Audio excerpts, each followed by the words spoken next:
Best varicose veins చికిత్సనే పొందండి. నొప్పి లేని చికిత్స కోసం సంప్రదించండి ఎవిస్ హాస్పిటల్. నమస్తే రమగారు. నమస్తే జయ. రమగారు, ఏదైనా సరదాగా చిన్నగా ఉండి కథ ఏదైనా చెప్పుకుందామా? ఉల్లికాడల కథ చెప్దాం మనం. ఉల్లికాడలు బాగుందండి పేరు. ఉల్లికాడల పేరు బాగుంది కదా. ఊర్మిళ అని ఒక అమ్మాయి, దానికి చాలా నిదానస్తురాలు, మెతకది, కొంచెం భయస్తురాలు కూడా. అలాంటి ఊర్మిళని చిరంజీవి అని ఒక చిన్న ఉద్యోగస్తుడికి చిరుద్యోగికి ఇచ్చి పెళ్లి చేశారు. లేటెస్ట్ కథ రమగారు. అంతే అయి ఉంటుంది. 60లో రాయబడింది. అప్పుడే పేర్లు బాగున్నాయి. చూసావు ఎంత బాగా పెట్టారు. రామయ్య, సుబ్బమ్మ అలాంటి కథలు మీ అమ్మాయి ఎంతసేపు పోట్లాడుతుంది. వెంకయ్యమ్మ కాకుండా ఎంత మంచి పేర్లు పెట్టారో. పేర్లు అంటే గుర్తొచ్చింది. ఇప్పుడు ఒక విషయం చెప్తా.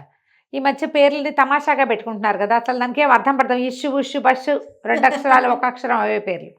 ఒక అమ్మాయి ఎవరో పెట్టింది, రామచంద్ర అని పెట్టుకున్నారు బాబుకి పేరు. అదేం పేరు అంటున్నారు అందరూ. రామచంద్ర పేరుకి తక్కువ అమ్మ. ఎంత మంచి పేరు, ఎంత మంచి పేరు, ఎంత చక్కటి పేరు. అసలు రామ అని పిలుచుకోవచ్చు కదా. అదే కదా పుణ్యం పురుషార్థం. మీ పేరుందనా? నా పేరు లేకపోతే ఎవరైనా పిలవడానికి రామ అని పిలిస్తే ఎంత మంచిది. అద్భుతం కదండి కదా. నా పేరు ఉంటే ఏమి, నా పేరుతోటైనా బోళ్ళంత ముక్తి వస్తాయి. అప్పుడు నాకే రావాలి రమగారు.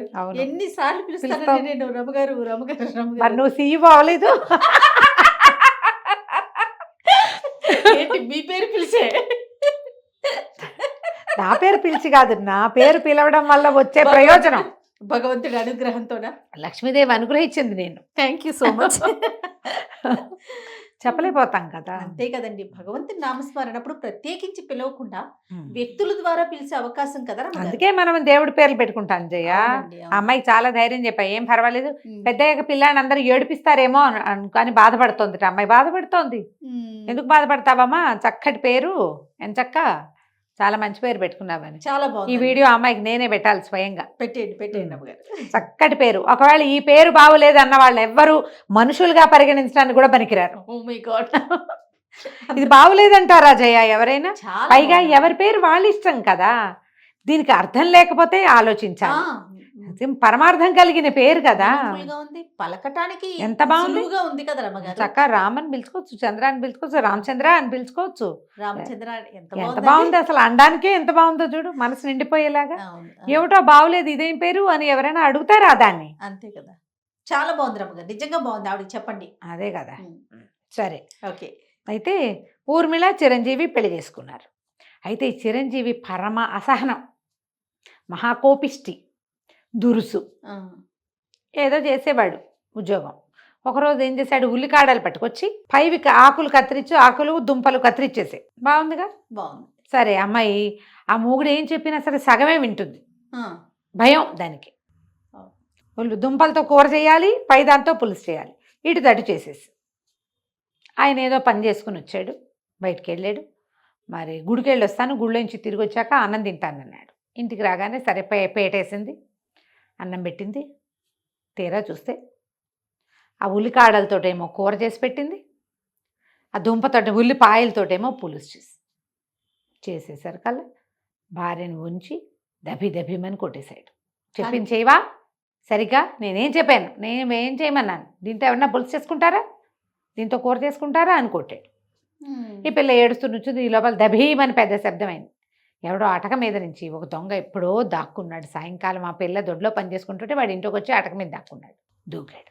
దూకి అక్కడి నుంచి చిరంజీవిని పెడరెక్కలు విరిచిపట్టేసుకున్నాడు. ఇంట్లో ఉన్న డబ్బు, నగ, నట్ర అన్నీ ఇస్తావా ఇవ్వవా అని. ఏం చేస్తాడు, తాళ్ళ చెవులు ఇచ్చేయమన్నాడు. అప్పటిదాకా భార్య మీద ప్రతాపం చూపించాడు.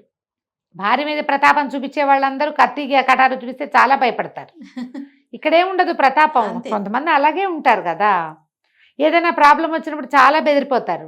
పెళ్ళాల మీద మాత్రం ఎంత ప్రతాపమైనా విరుచుకుపడిపోతారు, ఎంత ప్రతాపమైనా చూపించేస్తారు.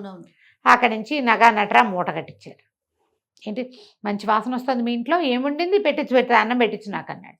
అనేసరికల్లా కసిరేడు పెళ్ళాను. ఏంటి వాళ్ళు ఆయన అడుగుతుంటే అన్నం పెట్టవా అన్నాడు. అనేసరికల్లా దొంగ గారికి అన్నం పెట్టమని అనేసరికల్లా దొంగ అన్నాడు, నేనే అరవాలి, నువ్వు అరవకూడదు, నువ్వు నోరు మూసుకొని ఉంచో అనేసరికల్లా అమ్మాయి ఏం చేస్తుంది, ఒకటి కోసం పీటేసి కంచ పెట్టిందిగా, తినేసాడు చక్కగా. మళ్ళీ ఇంకో పీటేసి కంచం తెచ్చిపెట్టింది. తన కోసం వండుకున్న అన్నం తెచ్చిపెట్టి ఆయన కూర పులుసు వేసి ఎంత బాగుంది, ఎంత బాగుంది, ఆకుకూర కాడలతో కూర చేసుకుంటారా అమ్మాయి, ఎంత బాగా చేసావు అని కూర అన్న అంతా కలుపు తిన్నాడు. అక్కడి నుంచి అసలు ఉల్లిపాయ పులుసు అదిరిపోయిందన్నాడు. ఇంత మంచి వంట, ఎంత బాగా చేసావు, మరి ఎందుకు దెబ్బలు తిన్నావు నువ్వు అన్నాడు. అనేసరికి ఆ అమ్మాయి బిక్కుబిక్కుమంటూ మొగుడు కేసు చూస్తుంది. చూసారు కల్లా దొంగ అన్నాడు.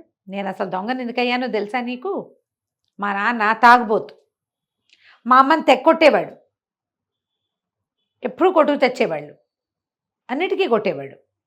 ఇంట్లో ఉండలేక పారిపోయా, చదువు సంధ్య రాలా నాకు, ఏమీ చేయలేక దొంగయ్యా. ఓకే, నువ్వు ఎంతసేపు గొడవ చేస్తుంటే మీ ఇంట్లో పిల్లలు ఎట్ట బాగుంటారు? మా నాన్న కనుక అంత తాగుబోతు కాకపోయినా, లేదా మా అమ్మని అంత కొట్టకపోయినా, తాగినా ఆయన దారి ఆయన తాగి పడుకున్నాడు అనుకో, ఏదో మా రకంగా మేము పోయేవాళ్ళము ఎడగొట్టక. అంతేగా అంతేగా. నువ్వు ఇంటికి వచ్చి రోజు కొట్టి ఆవిడ ఏడ్చి అన్నం వండలేక దెబ్బలు తిన్న ఆవిడ ఏం వండుతుంది?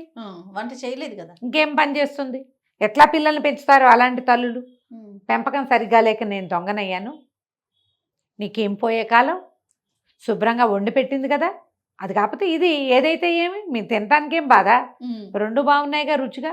నేను చెప్పింది చెప్పినట్టు చేయలేదు కాబట్టి రుచిని కూడా గ్రహించని గుణం, కోపం అసహనంతో సాధించేది ఏమీ లేదు కదా. సంసారం పాడు చేసుకోవటం అని బుద్ధులు చెప్పాడు అని చెప్పాడు. నువ్వు పాడు చేసుకుని ఇట్లా చేసావు, ఇట్లా చేస్తున్నావు, రేపొద్దుంది నాలాంటి దొంగకి ఇంకొకటికి తండ్రి అవుతావు నువ్వు. నాలాంటి వాడే మీ ఇంట్లో నుంచి వెళ్ళి ఇంకెవరింటోనో దొంగతనం చేస్తాడు అని చెప్పి, అమ్మాయి ఈ నగ నట్రా తీసుకో, చక్కగా పెట్టావు భోజనం, ఎన్నాళ్ళలో ఇంత మంచి కూర పులుసు తినని మూట కట్టించిన నగలన్నీ ఎత్తి ఊర్మిళ చేతిలో పెట్టాడు. వెళ్ళొస్తానని చీకట్లో కలిసిపోయాడు. అక్కడి నుంచి చిరంజీవి ఏనాడు అమ్మాయిని ఏం అనలేదట. ఎందుకంటే ఇది చూడు ఎంత చిన్న కథ జయ, తండ్రుల తల్లుల దుష్ప్రవర్తన తర్వాత తరాన్ని విపరీతంగా పాడు చేస్తుంది. పెద్ద ఉల్లికాడల మీద కొట్లాడుకోవడం చిన్న విషయంగా మనకు నవ్వుతూ కనిపిస్తుంది, ఇలాగే పోట్లాడుకుంటారు. పెడితే పెట్టావని, పెట్టకపోతే పెట్టలేదని, కాఫీలో పాలు ఎక్కువైనాయని, లేదా డికాక్షన్ తక్కువైందని, టీ పొడి ఎక్కువ వేసావు తక్కువ వేసావని దాని మీద కొట్టుకుంటారు.